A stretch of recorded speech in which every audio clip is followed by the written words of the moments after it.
আসসালামু আলাইকুম প্রিয় দর্শক, আজ 1 আগস্ট 2026 বিশ্ব ফুসফুস ক্যান্সার দিবস।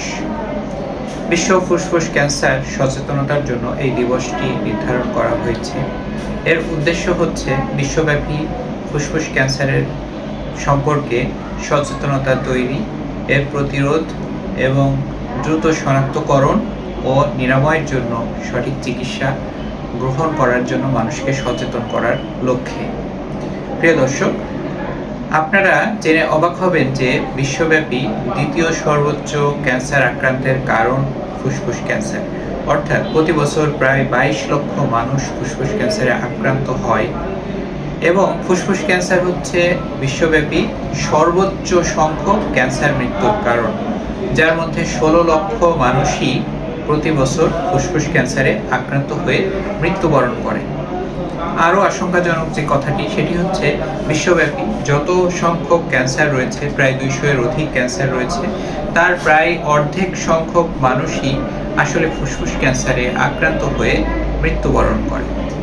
এরকম একটি জীবনঘাতী একটি রোগ, যেই ক্যান্সারটি আসলে নিয়ন্ত্রণ করার জন্য আমাদের খুব সতর্ক থাকতে হয়, খুব দ্রুত যথাসময়ে শনাক্তকরণ এবং দ্রুত চিকিৎসা সম্পন্ন করা এবং চিকিৎসা মধ্যবর্তী ফলো আপ, এই সমস্ত বিষয়গুলোই আসলে একজন ফুসফুস ক্যান্সার আক্রান্ত রোগীর জন্য খুবই গুরুত্বপূর্ণ।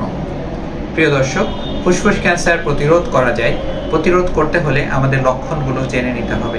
যাদের দীর্ঘস্থায়ী কাশির রোগ রয়েছে, যেখানে আসলে শুষ্ক কাশি হয়, অর্থাৎ স্পুটাম প্রোডাকশন হয় না, সেই সাথে যদি কিছু পরিবর্তন, যেটাকে আমরা বলি অ্যালার্মিং সাইন, যেমন কণ্ঠস্বর ভেঙে যাওয়া, যেমন কাশির সাথে রক্ত ওঠা, যেমন বুকে ব্যথা, যেমন শ্বাসকষ্ট, যেমন ওজন আশঙ্কাজনকভাবে কমে যাওয়া, যেমন অরুচি এবং দুর্বলতা, এই জিনিসগুলো একজন মানুষের দীর্ঘস্থায়ী কাশির রোগের কোনো মানুষের যদি 50 বছরের পর থেকে যদি শুরু হয় এবং যিনি একজন ধূমপায়ী ব্যক্তি, তো এ ধরনের মানুষের জন্য অবশ্যই স্ক্রিনিং করতে হবে।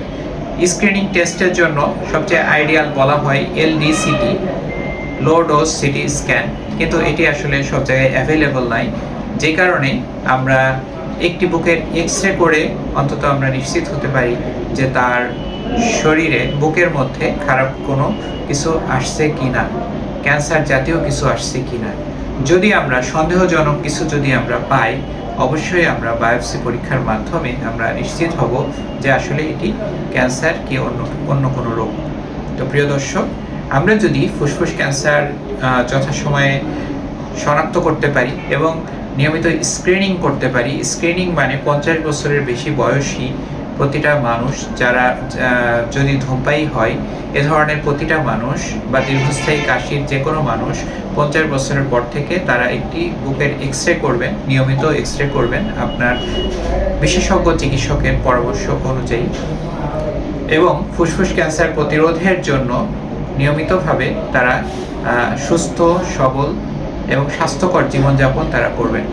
প্রিয় দর্শক, এ পর্যায়ে আমরা আসুন জেনে নিই ফুসফুস ক্যান্সারের উচ্চ ঝুঁকির কারণসমূহ কী কী রয়েছে। উচ্চ ঝুঁকির কারণের মধ্যে নাম্বার 1 যেটি রয়েছে সেটা হচ্ছে ধূমপান।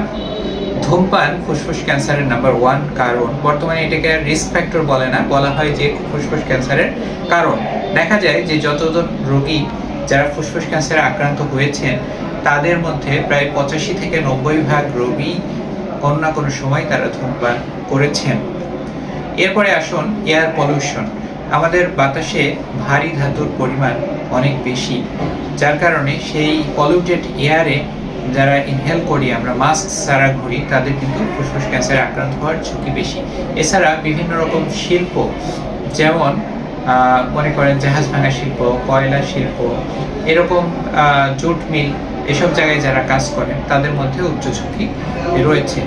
এরপরে খাদ্যাভ্যাস, আমরা যারা খাবার খাই, ফ্রেশ শাকসবজি, এইসব খাবার না খেয়ে আমরা যদি প্রিজার্ভ খাবার খাই, আমরা যদি ক্যান প্যাকেটজাত খাবার খাই, তাহলে উচ্চ ঝুঁকি রয়েছে। ওভারওয়েট ওভারওয়েট যাদের রয়েছে তারা ওজন নিয়ন্ত্রণে রাখবেন, নিয়মিত কায়িক শ্রম করবেন, নিয়মিত পরিশ্রম করবেন, যেটি বলা যায় যে প্রতি সপ্তাহে 150 মিনিট, এটি হতে পারে 3 দিনে অথবা 5 দিনে। 3 দিনে যদি আপনি করেন তাহলে একদিন পর পর 50 মিনিট করে ঘাম ঝরানো হাঁটবেন। এরপরে যদি 5 দিনে করেন তাহলে প্রতিদিন 30 মিনিট করে এরকম 5 দিন আপনি ঘাম ঝরানো হাঁটা হাঁটবেন, যেটাকে আমরা জগিং বলে থাকি। এরপরে যে রেডিয়েশন এক্সপোজার, যারা অল্প বয়সে যাদের স্তন ক্যান্সার হয়েছে বা অন্য কোনো লিম্ফোমা জাতীয় ক্যান্সার রয়েছে, তাদের ক্ষেত্রে দেখা যায় রেডিয়েশনের কারণে একটা সময় পরবর্তীতে তাদের ফুসফুসেও ক্যান্সার হতে পারে। এরপরে যাদের দীর্ঘস্থায়ী শুষ্ক কাশির রোগ রয়েছে, যেমন অ্যাজমা, যেমন সিওপিডি, যেমন পোস্ট টিবি ফাইব্রোসিস, যেমন আরও ইন্টারস্টিশিয়াল লাং ডিজিজ, এই জাতীয় রোগ যাদের রয়েছে তারা অবশ্যই নিয়মিতভাবে চিকিৎসকের পরামর্শ অনুযায়ী আপনি ফুসফুস ক্যান্সার স্ক্রিনিং করবেন। প্রিয় দর্শক, বাঁচতে হলে জানতে হবে আর জেনে সেটি মানতে হবে। আসুন আমরা যে বিষয়গুলো আজকে জানলাম নিজে সচেতন হই, পরিবার এবং সমাজকে সচেতন করি।